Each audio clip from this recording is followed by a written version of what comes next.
सबको प्रणाम। राम राम। समाज का कहना है कि देश और समाज सुरक्षित हाथों में है। कैसे? बड़े बड़े राजा महाराजा हमारे प्रजा और समाज को सुखी नहीं कर सके। मुगल आए, वो भी सुख नहीं दे सके। फिर अंग्रेज आए, वो भी सुख नहीं दे सके। फिर लोकतंत्र आया, ये भी राजा प्रजा को सुख नहीं दे पा रहे हैं। तो हम कैसे मान लें कि देश सुरक्षित हाथों में है, समाज सुरक्षित हाथों में है? जिसने भी आया सब लूटने का काम किया, भारत को या समाज को। जो पहले के राजा थे, जैसे राजा हरिश्चंद्र या तमाम उनकी पीढ़ियाँ, जिसने समाज को सुख दिया, जर दिया, जमीन दिया, खेती दिया, बारी दिया, सब कुछ दिया। लेकिन जब मुगल आए तो देश को लूटना चालू किए। फिर अंग्रेज आए, वो भी देश को लूटना चालू किए।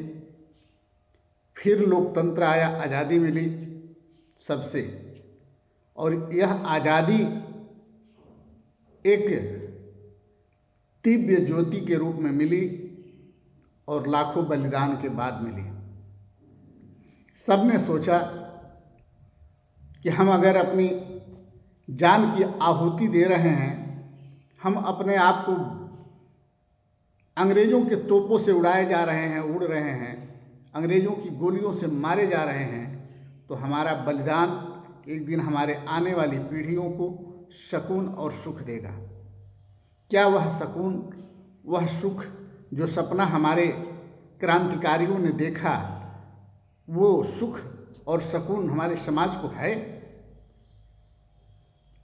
आज भी जिनको हम गद्दी पर बिठाए हैं संविधान के माध्यम से और लोकतंत्र के माध्यम से, तो क्या वो लोकतंत्र के भक्त हैं? क्या वो लोकतंत्र के अधिकारी हैं? क्या वो लोकतंत्र लायक हैं? अगर सबका इतिहास खंगाला जाए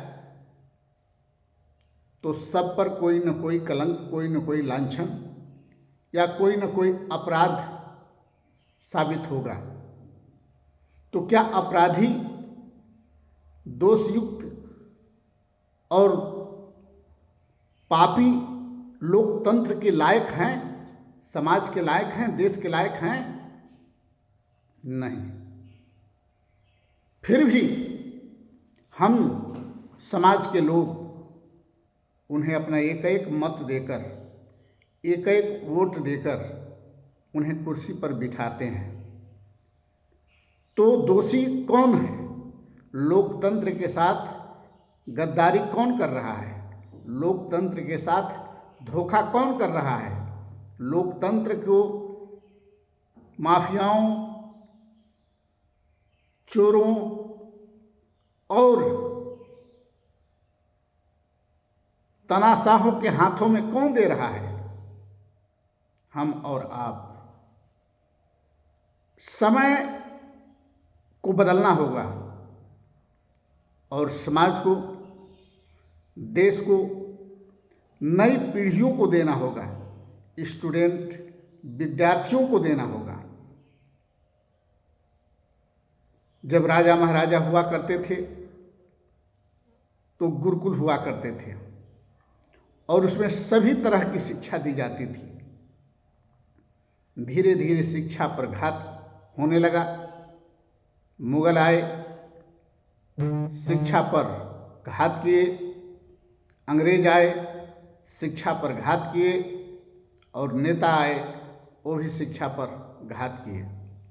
और आज भी वही हो रहा है।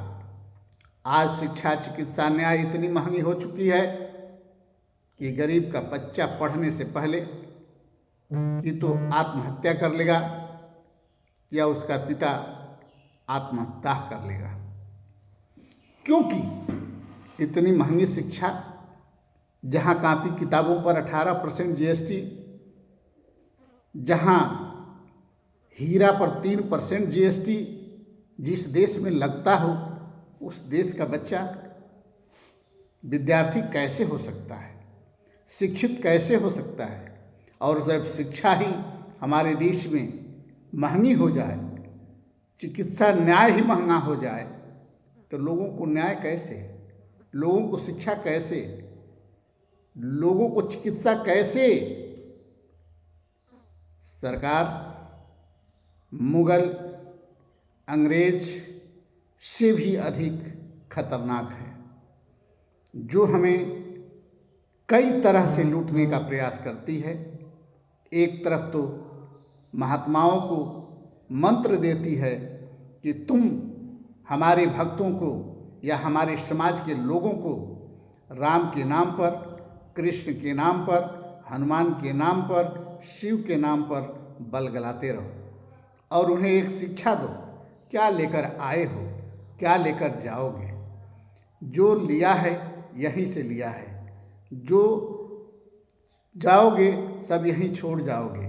तो दान करो, भगवान का भजन करो और स्वर्ग में जाने की तैयारी करो। जीवन में कुछ है नहीं, जीवन अनमोल है, इसे मुक्ति के रास्ते पर ले जाओ। जितने महात्मा हैं हमारे समाज को भ्रमित करके अपने तरफ पैसा खींचने का प्रयास करते हैं, और नेता जो है तरह तरह के टैक्स लगाकर समाज के पैसे को अपने तरफ खींचने का प्रयास करते हैं। इधर महात्मा हमें मूर्ख बनाकर हमें लूटने का काम करते हैं, और जो प्रभु श्री राम अपनी भार्या और अपने भाई के साथ जंगल में बिना खड़ाऊं, बिना चप्पल, पैदल धूप, बरसात, जाड़ा, गर्मी सहते हुए पैदल गए, वो उनकी कहानी एसी कंडीशनर में और बड़े बड़े गाड़ियों में, बड़े बड़े जहाज़ों में बैठकर सुनाते हैं। करोड़ों करोड़ों कमाते हैं, इधर महात्मा कमाते हैं, उधर नेता कमाते हैं। दोनों का गठबंधन होता है। इसलिए गठबंधन होता है कि अगर मीडिया जो है वो नेताओं को ही दिखाती है या महात्माओं को ही दिखाती है। सुपर दोनों को करना है, और जब सुपर दोनों होंगे तो पैसा दोनों के पास जाएगा। जब पैसा दोनों के पास जाएगा तो पैसा समाज का होगा। तो समाज को लूटने का तरीका तरह तरह के बनाती है सरकार, और उस पैसे से जो भी टैक्स मिलता है उस पैसे को अपने ऐशो आराम और अपने सुख में लगाती है।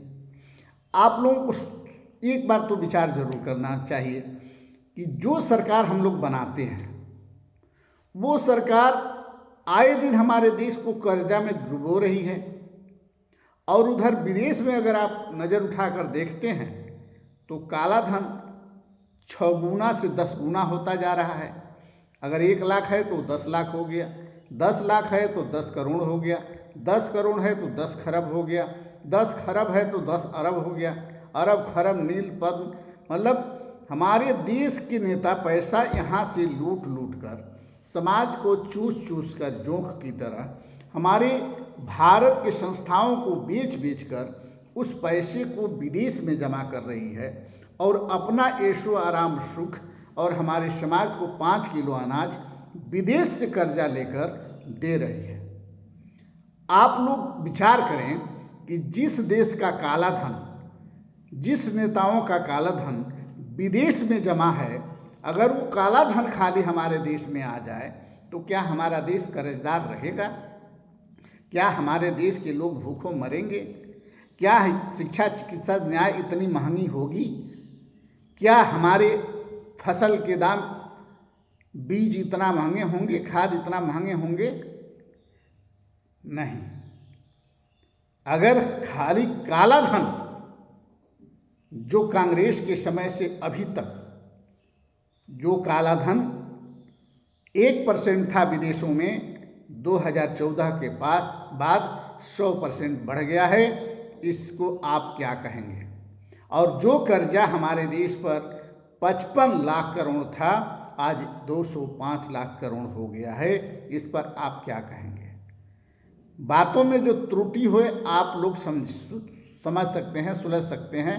हो सकता है कहीं से कहीं हमारी आवाज़ों में कमियां आई हो, लेकिन एक अंदाज हम बता रहे हैं कि सरकार बनाने से और सरकार को वोट देने से हमें क्या फ़ायदा है, समाज को क्या फ़ायदा है।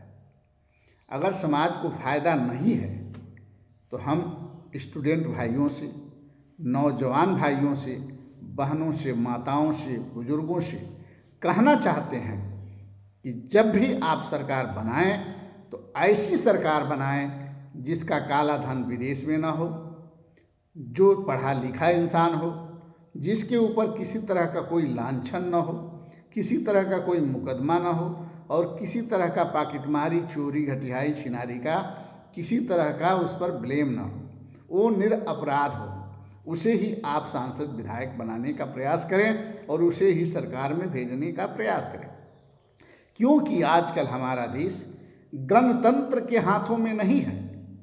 हमारा देश आजकल गणतंत्र के हाथों में है, गणतंत्र के हाथों में नहीं है। आजकल हमारा देश गणतंत्र के हाथों में है, जो गन के इशारे पर हमारे देश को चलाने का काम किया जा रहा है।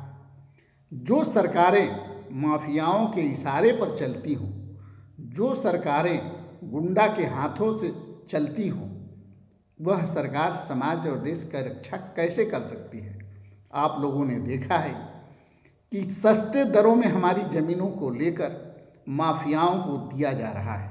सस्ते दरों में हमारी ज़मीनों को लेकर रोड और सड़कें माफियाओं को देकर बनवाए जा रहे हैं और वो रोड और वो पुल आए दिन टूट और गिर रहे हैं, जिसके चलते समाज के लोग दब रहे हैं, मर रहे हैं और कुचल रहे हैं।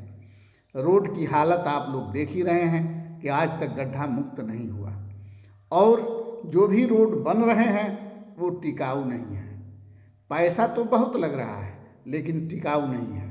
हम समाज से पूछना ये चाहते हैं कि ये बताइए कि काला धन इतना विदेश में होने के बाद भी हमारा देश इतना कर्जदार क्यों है, और काला धन जिसका विदेश में है वो काला धन वापस सरकार जो 14 में वादा की थी वो वापस ला क्यों नहीं रही है, और जो हमारे देश के भगोड़े बाहर जा कर के खरबों खरबों के मकान में रह रहे हैं और सारे सुख सुविधा भोग रहे हैं, उनको वापस क्यों नहीं ला रही है।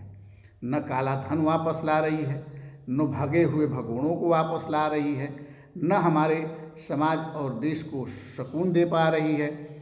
आखिर यह सरकार किस लिए? ये सरकार मुगलों से भी खतरनाक है, यह सरकार अंग्रेज़ों से भी खतरनाक है, यह सरकार अन्य सरकारों से भी खतरनाक है। जो सरकारें, जो पिछली सरकारें बहुत जतन कर, बहुत मेहनत कर देश को सींचने का काम किया, उस सींचे हुए ज़मीन को भी बंजर बनाने का काम करती सरकारें क्या देश को सुकून, क्या समाज को सुकून दे सकती हैं? नहीं। इसलिए युवाओं को आगे आना होगा, विद्यार्थियों को आगे आना होगा, तब हमारा देश सुंदर, सुशील और खुशहाल होगा। इसी सब बातों के साथ मैं अपनी बातों को विराम दूंगा और दे रहा हूं, लेकिन इतना ज़रूर कहूँगा कि जो गरीब उस समय गरीब थे वो आज भी गरीब हैं, कल भी गरीब रहेंगे अगर इसी तरह हम लोग करते रहेंगे।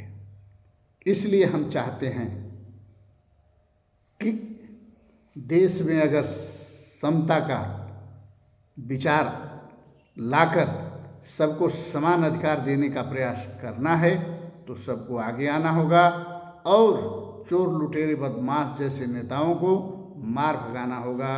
जय हिंद, जय भारत, जय सर्व समाज।